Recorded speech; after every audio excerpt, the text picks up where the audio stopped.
사람이 극한 상황을 처하게 되어지면 그 밑바닥에 있는 본심이 드러납니다. 평상시에는 뭐 별 어려움이 없을 때는 되게 괜찮은 사람인 것 같았는데 정말 힘들고 어려울 때, 가장 힘들고 어려울 때 아니면 가장 극한 고통이 오면 그 밑바닥에 그 사람의 본성이 드러나는데, 일반적으로 인간 모든 사람들은 죄인이기 때문에 죄된 속성이 드러나게 되어 있습니다. 그래서 야, 참 저 사람 괜찮다 그랬는데 어느 순간에 저 사람 저게 아니네라고 하는 이야기들을 우리가 종종 하게 되어질 때가 있죠. 근데 사실은 어떤 사람뿐만 아니라 모두가 그렇습니다. 모두가 다 죄인이기 때문에 그 밑바닥을 들여다보면 다 죄된 것들이 드러날 수 있습니다. 그러니까 누구를 비난하거나 비판하는 것이 아니라 내 모습이 저렇겠구나, 내가 저런 극한 상황에 처하지 않았기 때문에 여태까지 드러나지 않은 것뿐이지, 그런 상황에 처하면 나도 드러나겠구나라고 하는 생각하는 것들이 우리에게는 필요할 줄 압니다. 예수님이 지금 십자가에 달리시는 이 과정을 보면 얼마나 큰 고통인지 모릅니다. 조롱을 당했고 채찍질을 당하셨고 머리에 가시관을 쓰셨고 수많은 사람들이 욕을 하고 침을 뱉고, 그리고 사람들이 보는 가운데 십자가에 달리시죠. 양손에 못이 박히고 발에 못이 박히고, 그리고는 십자가 세워질 때 그 무게에 의해서 몸이 찢어질 듯한 고통을 겪게 되어집니다.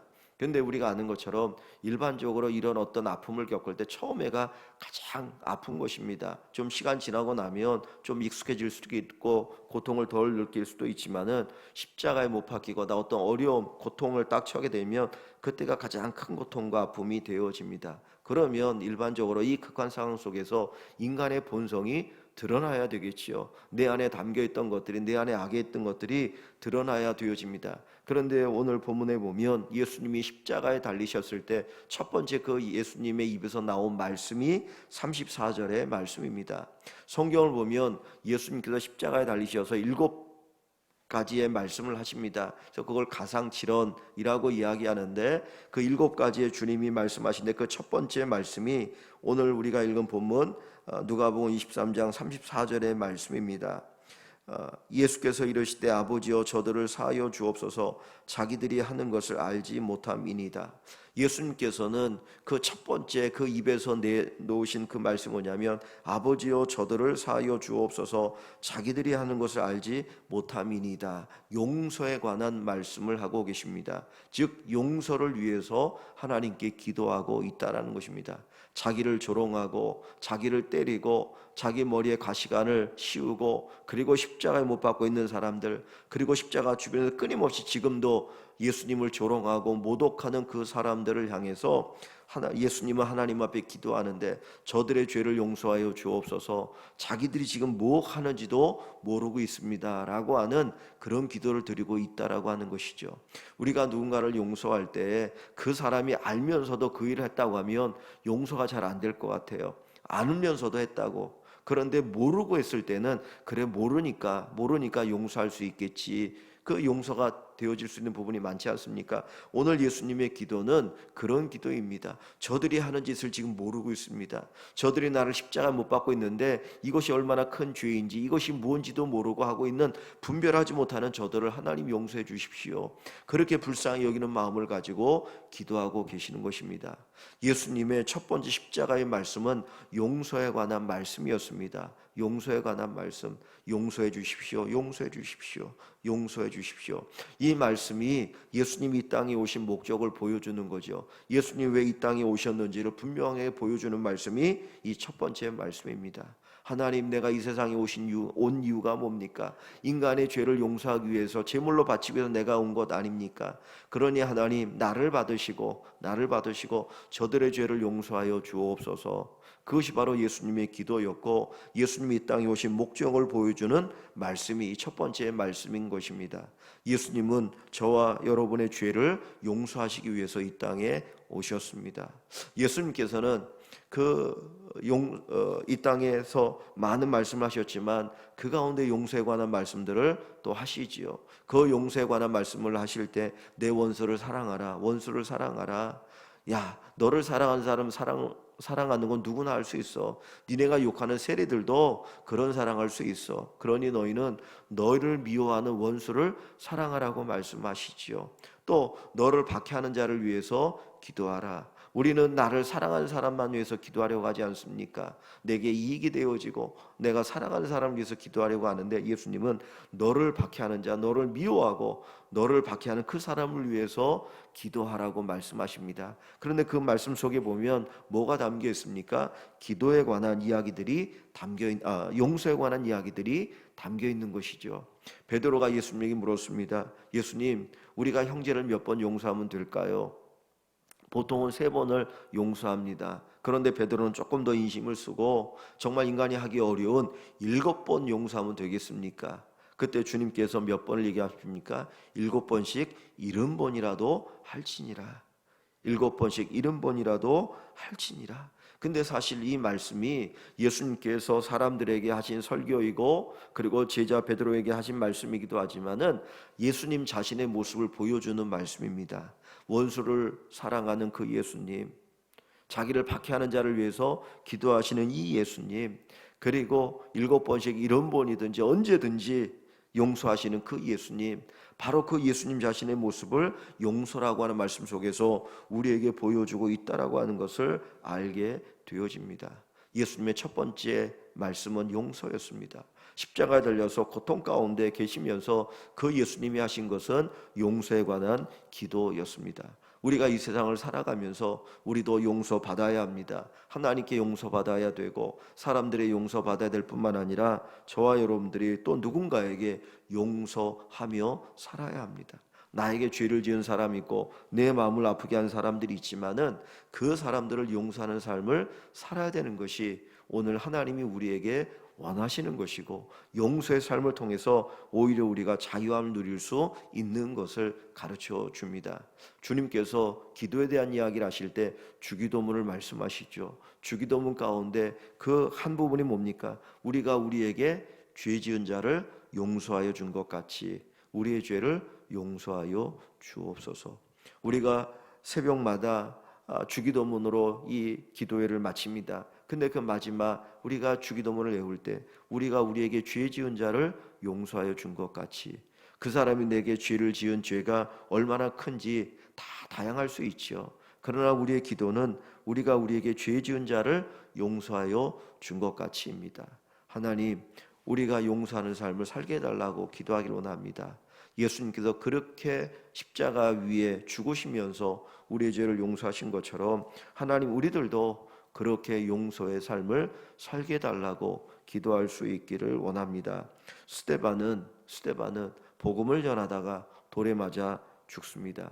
그런데 그가 그 죽어가는 그 순간에 그의 외침은 하나님 앞에 기도였고 예수님과 같은 기도였습니다. 저들의 죄를 용서해 달라고, 이 죄를 저들에게 돌리지 말아 달라고 하나님 앞에 기도합니다. 그것을 보면 그 스데반이 얼마나 주님을 닮아가고 있는가 하는 것을 우리가 깨달을 수가 있습니다. 근데 마태복음 6장에 보면 그 주기도문이 나옵니다. 예수님께서 너희는 이렇게 기도하라. 그리고 주기도문을 쭉 이야기하셔요. 기도에 관한 것을 말씀하시고 그 다음 그 기도의 모범으로 주기도문을 말씀하고 계십니다. 근데 주기도문이 끝난 그 뒷부분에 보면 또다시 용서에 관한 말씀을 하시는데, 마태복음 6장에 보면 그 뒷부분에 그 용서에 관한 말씀하신데 한번 봅니다. 제가 한번 보겠습니다. 마태복음 6장 14절과 15절에 보면 예수님께서 이렇게 말씀하십니다. 너희가 사람의 잘못을 용서하면 너희 하늘 아버지께서도 너희 잘못을 용서하시려니와 너희가 사람의 잘못을 용서하지 아니하면 너희 아버지께서도 너희 잘못을 용서하지 아니하시리라. 사람의 잘못을 용서하면 아버지께서도 너희 잘못을 용서하려니와 너희가 사람의 잘못을 용서하지 아니하면 너희 아버지께서도 너희 잘못을 용서하지 아니하시리라. 이 말씀은 종말에 관한 이야기인데 이 말을 좀 쉽게 이야기하면 그거입니다. 내가 누군가를 용서한다라고 하는 것은 내가 하나님께 내 죄가 용서받았음을 보여주는 것이다, 증거하는 것이다, 그 이야기입니다. 내가 누군가를 용서한다는 것은 내가 하나님으로부터 어마어마한 죄가 용서받았다라고 하는 것을 보여주는 증거가 된다라고 하는 거예요. 베드로가 예수님께 죄 용서에 대한 것을 질문할 때 예수님께서 비유 하나를 들으시죠. 어떤 사람이 10,000달란트를 빚졌는데 이 빚 갚을 능력이 없으니까 그 10,000달란트 빚을 다 탕감해 줬다는 거예요. 근데 이 사람이 탕감을 받고 나가다가 자기에게 100데나리온 빚진 사람을 만났는데 그 사람이 목을 잡고 너 왜 돈 안 갚냐고, 그리고 막 난리를 치고 때리고 오게 갔다는 거예요. 그 이야기를 이제 용서해 줬던 사람, 10,000달란트를 탕감해 줬던 사람이 듣고 그를 데려다 내가 너에게 10,000달란트를 탕감해 줬는데 어찌 이럴 수 있느냐, 그리고 오게 가뒀다는 비유의 말씀을 하고 있어요. 우리가 돈에 관한 이 단위를 잘 모르니까 감이 안 올 수 있어요. 데나리온이라고 하는 것은 하루 일해서 얻는 삭시입니다. 노동자가 그냥 쉽게 얘기하면 그냥 10만 원을 잡을 수 있죠. 그냥 쉽게 10만 원을 잡으면 한 달란트는 6천 데나리온이에요. 6천 데나리온. 그러면 한 달란트가 6천 데나리온이면 이거를 한 데나리온을 10만 원을 잡으면 한 달란트는 6억입니다. 6억. 10,000달란트는 6조가 되어져. 6조. 우리는 뭐 상상할 수도 없는 돈이잖아요. 6조에 탕감받은 사람이 100데나리온, 자기가 얼마입니까? 1,000만 원 빚진 사람, 그거 잡고 멱살을 잡고 난리치는 거예요. 6조하고 1,000만 원하고 비교가 됩니까?